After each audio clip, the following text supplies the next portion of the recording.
What's up, fellow YouTubers? Diamond Rush here with TideTurner, and this is my very first podcast on this channel. Today we're going to be talking about the PS4 on E3. Yes guys, this is me here, it's TideTurner. If you haven't seen my channel yet, I put up a podcast about the Xbox One game releases. This is the podcast for the PS4, as we said it was going up on Diamond Rush's channel. First of all, we've got the Order 1886. Let's talk about it. The Order 1886 was based in traditional old London. Now, TideTurner knows a lot more about this game than I do, so I'll let him take it away. Yes, it's based in 1886 as the title goes, and the whole game is based throughout London. Now, this is a very original game. There's nothing like this that has been done yet. However, something that we can say that has been done in the past is that it's a single player only game, which as many old games have gone, they've only had single player, because in the past, like good 10 years ago, there wasn't much multiplayer. But however, the story of this is that there's been a war going on for centuries between half-breeds and the rest of humanity. Now, if you don't know what half-breeds are what we can compare to something very popular in society that we all know about and have heard spooky stories and Halloween costumes made from them, which are the werewolves, also known as lichens within the game. Now, this was, as I said, has been going on for centuries, and we've ended up making certain weapons to combat against these lichens and the other half-breeds that we will encounter within the game. Diamond Rush, can you tell me anything about these weapons? Well, as far as my knowledge, there's two types of gun that have mainly been featured on. Is the thermite gun, which uses aluminium oxide and flare in order to set people on fire, which I thought was really cool. And the arc gun, which is a twist of Tesla's work, which, if you don't know, basically uses lightning, which I thought was a really good idea, because it's surprised. It's one of those ideas that never been really picked up. The combat of it is very unique, just for what the game is showing, because it's using the PS4's graphic enhancement to its best of its abilities, because when you enter a cutscene, it's not actually a cutscene of what we traditionally believe, where they enhance the graphics to then make it look better, and we normally find out that it's a lower resolution when we actually play the game to when we compare it to the cutscene. However, this has used the very top graphics of the PS4, meaning that the cutscene is just a different place of the camera that you look through on your television to play the game, which is very actually impressive from what I'm seeing with this game, just for the simple thing of we're getting so close to the point of where we won't be able to tell what's cutscenes and what's not. And the Order is heading straight down that road. What do you think of this? Well, assume if you know it's a cutscene when you can't control the character. But yeah, I think it's a really good idea. It doesn't hurt the flow of the game, which I love, because normally in cutscenes, like old PS2 games and things, they used to just break the flow because the cutscene was amazing and looked beautiful, and the game was just all blocky and horrible. But the idea of not having any cutscenes but still having them in there without controlling the character, I thought was a really good idea. Like a Walking Dead style, where they didn't have cutscenes. It was practically all one cutscene. It was one of those click and choose adventures where basically you clicked an option and it would go through. So it was like a film kind of. But the thing was, it didn't have any cutscenes, so it never disrupted the flow. Yeah, which I thought was brilliant. It might be a really good idea to not hurt the flow by having just one big cutscene, really, and with having gameplay in it. So I think having no cutscenes but having cutscenes is a really good idea. As confusing as that sounds, yes, I do think that the Order will be very popular when it does come out. We don't exactly have a date on it yet of when it is released. However, I'm sure you guys are probably very excited for it if you have not seen the demo that was staged at E3, which you will be watching at right now. Exactly, yeah. So, bringing up onto our next game, Diamond Rush, what do we have? The next game I've been really excited for is A Little Big Planet 3. And we know this because we've played the first and second one. So yes, we have. We've completed them, guys. They are part of our amazing imagination. And eventually I will actually make a video on it one time with us two, eventually. But for now, we're going to talk about the third one. Yeah, guys, if you haven't seen E3 when they actually released a stage demo of Little Big Planet 3, they introduced us to a whole load of information on it. This contains the characters that they've introduced as well as a new device. Diamond Rush, do you know anything on these characters? Well, as far as I'm aware, they've took aspects of Little Big Planet and made them completely new. So the big guy called Toggle, which basically can resize himself, as you can see on the screen. He can resize himself to being small and big, which can come over obstacles. Like in the older games, he can hang on the sponge and things. They've also got a new character, a bird of some sort. Yep, the bird is called Swoop. Now, he's quite unique because it means he can fly, he's a bird, and he looks quite cool for Little Big Planet 3. He's able to pick up certain objects, he can pick up Toggle in his small form. And people. And other people, as well as objects, and it allows you to have that cooperative gameplay of helping a character with a job that they cannot perform. It's basically, he's a big troller, really, for people who are playing with each other. I know, I'm going to troll you with it to death. No, you're not. Yes, I am. No, you're not. Character as well, wasn't there? There was the dog. Yes, we have a dog which is called Oddsock. Which is, I think was quite cute actually. I'm not a fan of dogs, but that is the cutest thing I've ever seen in my life. Yeah, Oddsock is the fastest out of the 4 characters you will play in the game. He's actually able to wall jump from wall to wall. If you haven't done wall jumping in the past in games, I'm sure you've experienced it sometime or whatnot. That is his unique ability apart from everything else. He's a dog. However, Sackboy, they've introduced something brand new to his skill. He's able to climb up walls, apparently, which I thought was unbelievable. It's different because when we played the first and second one, the first one was clearly like it was just an experiment. Yeah, it was very linear with the lovely Stephen Fry. But the second one, it was so improved, but it felt like the same. Yeah. And I didn't make a comment when we first started playing the second one. I said that they didn't do much with it. And this third one is just blown out the water. They've got so many new features they can work with. It brings it makes new puzzles. It could make the game a lot more fun. And I can't wait to play the storyline because the second one was fun. So if you haven't played the storyline to Little Big Planet 2 or 1, you need to play them because they are the most wackiest. They'll make you laugh as well as just want you to play more and more after you've already done the game. I hope they keep the backhand feature in the game. Oh, the backhand feature. Oh, that was fun. What you do is when you finish a race or something, you backhand your other player. It wasn't even you. We discovered it by just randomly moving our arms because you were able to do that by just moving the analog stick. Mm-hmm. And one time we just flicked the stick and it went from left to right, and the arm went from the left to the right and then swished back, and it knocked over Diamond here, and then we ended up having a backhand ball after every game. And it went on from there.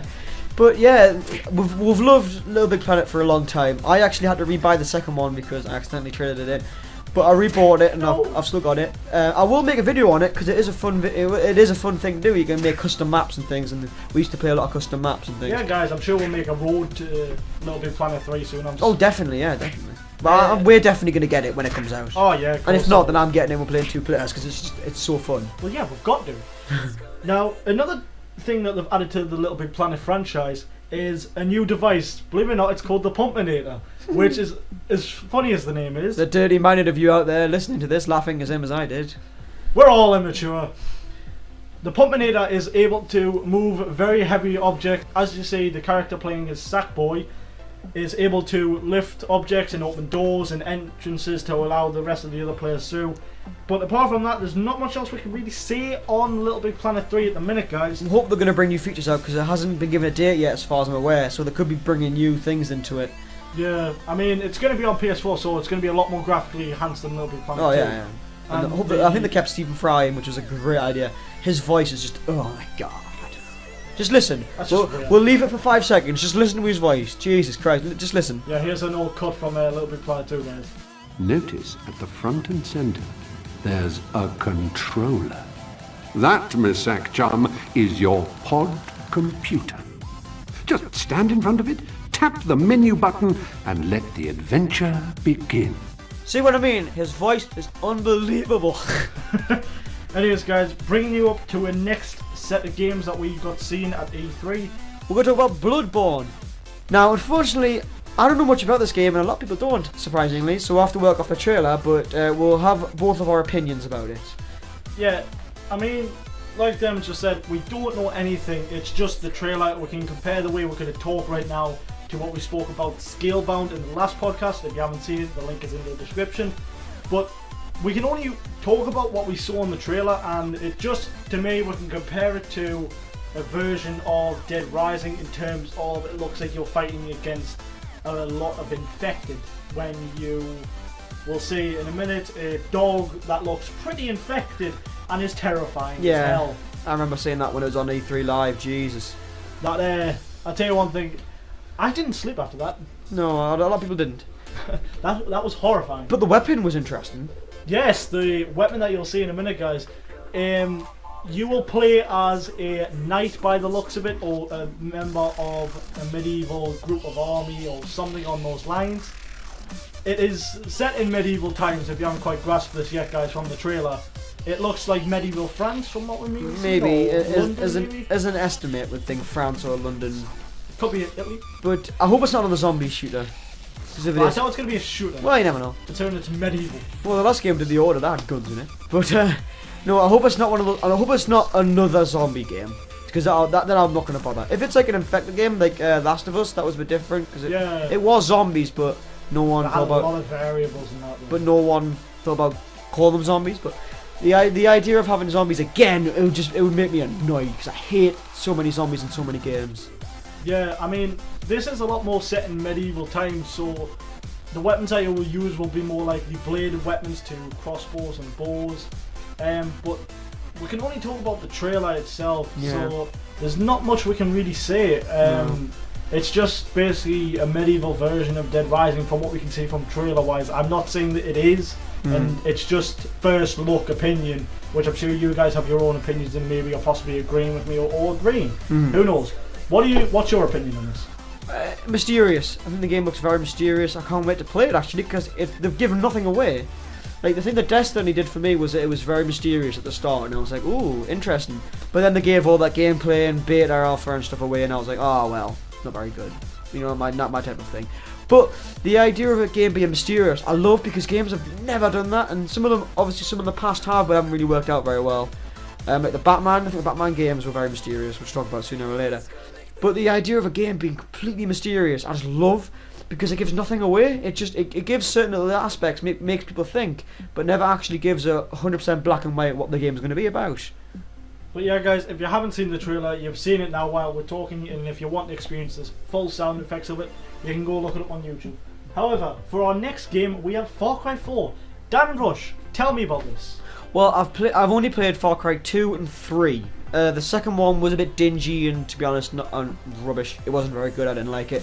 But the third one was brilliant. It's probably named one of the best games, like of that era when it was made. The game was beautiful. You'll see gameplay of the third one now. But the game was really fun, and it was different, very different. And a lot of people played it. They obviously had some faults, but there you go. A lot of games have faults. But the idea of Far Cry 4 just looks stunning. Like literally, the gameplay looks unbelievable. It looks a bit copied. Like obviously they have. I wouldn't say copied. They've transferred features from the third one to the fourth one, which I'm all up for because the third one was really good. I hope they do something different. I know they've done the elephants, the riding the elephants in the base, and the 2-player, which I love the idea of. The co-op idea looks pretty fun. Yeah, and I think the game looked great. I can't wait to play it because it does look really good. And unlike other games, I think I'm really looking forward to when it comes out on PS4. But the idea looks the same. The new guy looks hilarious. Like Vast was amazing on the third one. Yeah. So hopefully this new villain lives up to the expectation of being amazing. What was your favourite part of the stage demo? Oh, I don't know. I think it wasn't the stage demo, but I think I remember watching someone ride an elephant into the base. Oh, you've seen a different one? I've seen gameplay of it, yeah. And it was at E3, there was gameplay, which I'm showing right now, and there was 3 modes that were showing off. There was Guns Blazing, where you rode an elephant into the base and shut everyone up. There's the other option, which is Stealth, which is my preferred option, which is your stealth people go in and kill without getting any alarms. And there's the other one where I think they did 2 players, where they had one person in a little, in a flying machine thing, and flew over and shot everyone, while the other one went in and killed everyone, which I thought was really cool. But like I've said, they've expanded from the third one. Definitely, they've given new features. Hopefully, they're going to do more. And they've got a new villain and things like that. I hope they haven't copied too much because I don't like it when games copy off themselves. Well, my favourite part of it was the demo that you see where it's featured in co-op, but it's before that part. And the part I'm talking about is where you take out a small arms force and then you chase after a truck. The vehicle you drive and the music that's playing It just sounds funny because it's like you're trying to immerse yourself in this serious chase of you're after this truck that looks militarized, and you're just in this three-wheeler on the side of a cliff. I just thought that was funny. We'll let you listen to it for a few seconds, so you listen to it and then we'll see how you think about it.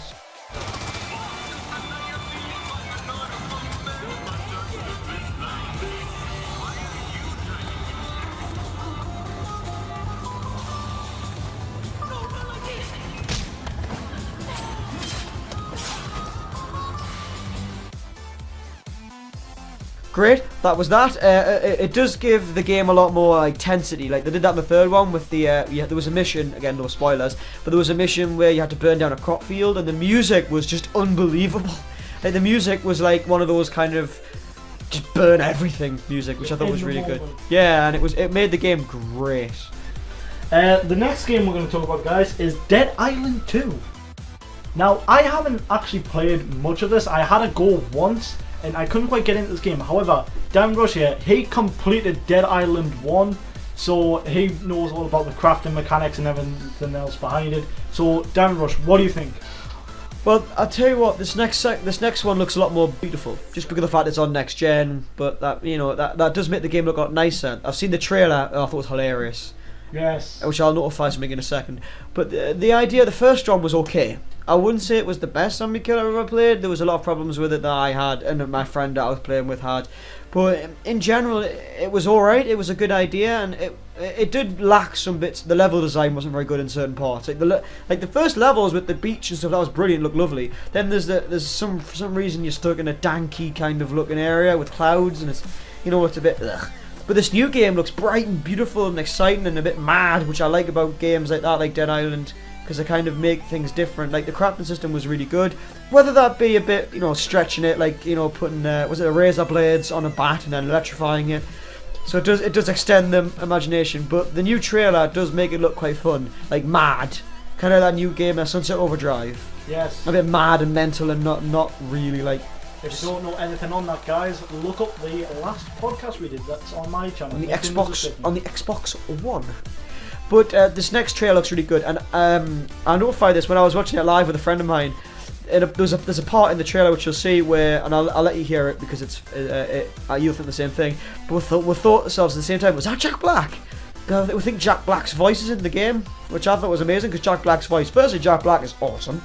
So the idea of his voice being in a zombie killer is just hilarious. Hold on! Seriously, bro? Sweet! Come on, dude, time to split. Freaking awesome! Let's go! Dude, chill! I got this! Watching it live, me and my friend typed in on Facebook at the same time, was that Jack Black? And it was really funny. It does look amazing. Obviously I'll let you hear it to make sure you use your own ideas. But that's as far as I've got. I don't think there's much gameplay as far as I've seen. I haven't seen any gameplay. I've only seen that trailer. Yeah, I've seen about 2 trailers, I think. That's it. But yes, I am looking forward to it. The next thing that we can talk about that has got the community buzzing about, because it is quite a popular franchise, is Battlefield Hardline. What is your opinion on this? Mixed. Very mixed. I think Battlefield as a game was okay. I had the third one. I still have the third one. It was okay. Bit annoying because I don't like games like that too much. But in general, it was okay. It wasn't that bad. Battlefield 4 I never played, but I heard good things about it, so I'll leave that to people who played it. But this Hardline is just stupid. Personally, I think they've run out of ideas, and now they think, oh no, well, we've done the war thing. Can we do anything else? Yeah, we'll do the cops and robbers thing. And it was really popular, and I think it's going to end up like Titanfall. It's going to kind of be really huge for a while, and then just kind of die down, and then it's just going to disappear. Because that is a possibility, but however, it is a new thing it's a different stage of Battlefield could go in. Well, yes, you're not killing terrorists. You're now killing just criminals. But in general, the game looks okay. I wouldn't say it looks nice. I've heard a lot of glitches and things, which sounds funny. But it's not a game for me because I don't really like first-person shooters, and especially don't like first-person shooters that are war-framed and this idea of cops and robbers was okay, but I mean I had the opportunity to set it for the beta, but I never bothered in the end. It wasn't my type of thing. Yeah, you haven't been too keen on the Battlefields, have you? No, especially with the Call of Duties. I mean, we tried to play Battlefield 3, we did. Like, we... On the PlayStation 3, mind, because the servers aren't very good on PlayStation 3 because everyone's on Xbox.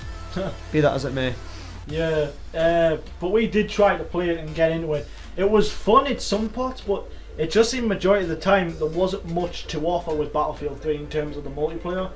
It was just, it seemed like it was quite stock and there wasn't much left to do really, but Battlefield 4, that was a lot more to offer than what's in Battlefield 3. There's a whole load of level destruction, the level designs are a lot more bigger than they were in Battlefield 3. There's so much more to work with in it. Now, the next game we're going to talk about, I am massively hyped about because I have played the older ones and it just looks unbelievable. I don't even have to say anything else. Mortal Kombat X. Yes! It just looks unbelievable. I challenge you to Mortal Kombat. And I've played the older ones on the PS3. You know that I never played DC though. That DC versus Marvel. I kind of left that alone. But the idea of, I've seen gameplay, which you'll see now, of the trailers and things. It looks unbelievable. Like, it looks like a giant step forward for Mortal Kombat. I'll tell you one thing, they've definitely enhanced the terms of graphics in the X-ray feature that they have. God, that makes you twinge in some places, just the type of X-rays they've got. They've got bone shattering, neck twisting, teeth breaking. I think teeth breaking was the thing. Oh, yeah, I saw Takes that. a bit of inspiration from Sniper Elite, which I loved. Actually, they did extra stuff in the older games, but they weren't very good. They didn't look very graphically good, but now you can see that like in detail, in really cool looking detail. You can see people getting their arms broken and things. They've introduced new environmentals. So there's a part on the trailer which you might have already seen or about to see, where Sub-Zero picks up a tree branch and freezes it. He freezes it and then smashes it on the head. And it's kind of gives more environmental things to it, which I thought was a really cool idea. Yes. But like even such a level design of it just being a one-way road, they've managed to input level environment. So that is another good feature to add to the franchise. And the game does look beautiful. Like, it's got loads of particle effects, and the fatalities I hear are much better. I don't know if they're easier anymore. I think they've made them a bit more like easier to do. I'll tell you one thing, the fatalities are gruesome now. Like, they are the most gruesome they've been. But the thing is, the thing that made fatalities really good was that they were hard to do. Like, a great example to compare this to is Injustice Gods Among Us. And the thing was, they made the finishers, like the fatalities type thing, like the finishing moves, really easy to do. And when you've watched it maybe once or twice, you're like, oh, that's awesome. But then after you watch it the ninth time, it's like, yeah, this is a bit boring now and it's a bit shite. But the idea of Mortal Kombat X making it difficult again would be amazing because they're really rare to see. You know, like, I want to be one of those days where you have to go on YouTube and search in Mortal Kombat finishing fatalities. So you have to watch them because you've never done it yourself because it's hard to do. Yeah, that would be good to bring back something from the old days. But we'll never know. We don't know really. I think there's a date being given out, but I can't remember off the top of my head. No, they've added a couple of new characters. I don't remember the names. There's a woman with bees. And all yes, that. And then there's a bloke with a baby on his back or something like that. No, there's a insectoid-like female, and there is this. I don't even know what to call it. It's like basically you can call it a gorilla version of a human. And he has a very small, skinny woman on his back. And the one thing that we can definitely talk about this game is an enhancement. Is that when you select a character, you'll be able to choose a certain mode that that character's fighting style will be stuck in. Like, one thing that we've seen with Scorpion is that you can have him be more fire spells based or have swords on his back, and each character seems to have 2 to 3 different modes, which introduces more options to the game of how you like to fight. Like, do you want to use what your character can do itself, or do you want to try out something new? You know, and that introduces something more to the community in terms of originality to what's new. So we're both looking forward to Mortal Kombat X. Now the last game I'm going to talk about is the new Batman game. Yes, Arkham Knight. Right, I've got a bit to say about this actually.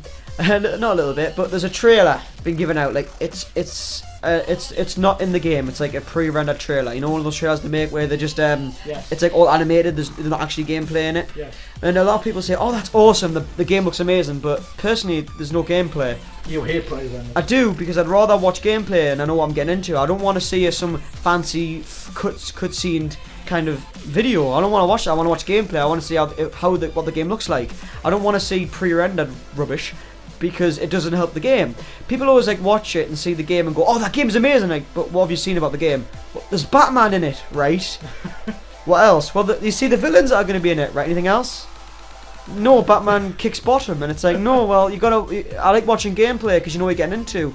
I want to see if they've got new features because the older Batman games, personally, the controls have been a bit clunky. I've heard they made an open world, which is again great, like from the last games, but they've made it a lot bigger now. Like you've got the entirety of Gotham City, maybe. Yes, it looks quite good. I've played a little bit of the Batman games in the past. I never got into them, so I don't have as much experience as what Diamond may have here, because he's played them and he did complete one of them, I believe. And so he knows a lot from the past, but I've seen the trailers for it, and yes, I understand what he means with pre-rendered trailers. I mean, one thing we can definitely talk about pre-rendered trailers is the Assassin's Creed franchise when they brought out their trailers first. They've still got it now with Assassin's Creed Unity. The pre-rendered trailers that they had in the past were good, and they got a hold of the community as quickly as possible as soon as they watched them.